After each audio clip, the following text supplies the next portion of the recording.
you how to make a delicious sauteed kale. It's very easy, and the trick is that you add just a little bit of orange juice at the very end. So the ingredients are simple. We're just gonna have some kale, an onion, and in a pinch you can just use some onion powder. Chopped garlic, fresh would probably taste better, but I'm busy, so we just use this a lot. And then orange juice, and we don't drink orange juice really, and so I just keep frozen concentrated orange juice and just add a little bit of water to it before you add it at the end, and we'll talk about that in a second. And then some type of a vegetable broth that you like, and I like the Better Than Bouillon. It's available in a lot of the stores. Walmart carries it, Super One carries it, Costco carries this size. And if you are not yet totally plant-based, don't worry, you can use a chicken broth or a beef broth or something like that. So don't feel like you have to go out and buy some special ingredients. Just start eating green things and vegetables. So Rue is going to show us how to wash the kale. So what you want to do is you can put it in a pot of water or something, and then you can just run your hands along the rib and down the stem and just kind of look for any little critters that might have joined the kale on its way to the grocery store. You just kind of rinse it off, and then when it's washed off you can put it in a pile, and then we'll cut it in a second. Okay, so if you've never taken the stem off of kale before, you just kind of fold it over and you can cut right along the stem. Rue's showing us how to do that.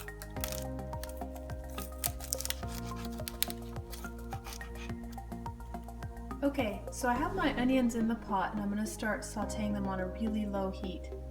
Now you can do this without oil. I add a little bit, and that's because I found that I'm super sensitive to the strong smell of onions as they're cooking. And if you add a little bit of oil to your water, it cuts down on that strong onion burn. So that's what we're going to do. So we're just going to cook it nice and slow until the onions are translucent and tender. Alright, so the onions have been sort of steaming, sauteing for a little while, and they're nice and soft. I actually tested them and just tasted them. And this is the point where you can go ahead and add the garlic.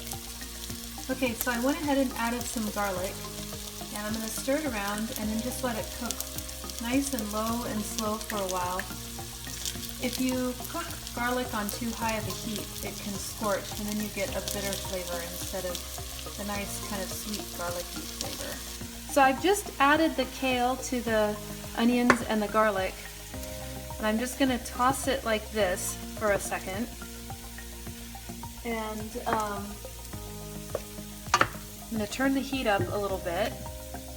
Electric stovetop, so it doesn't heat up quite as fast as like a gas stovetop or whatnot would.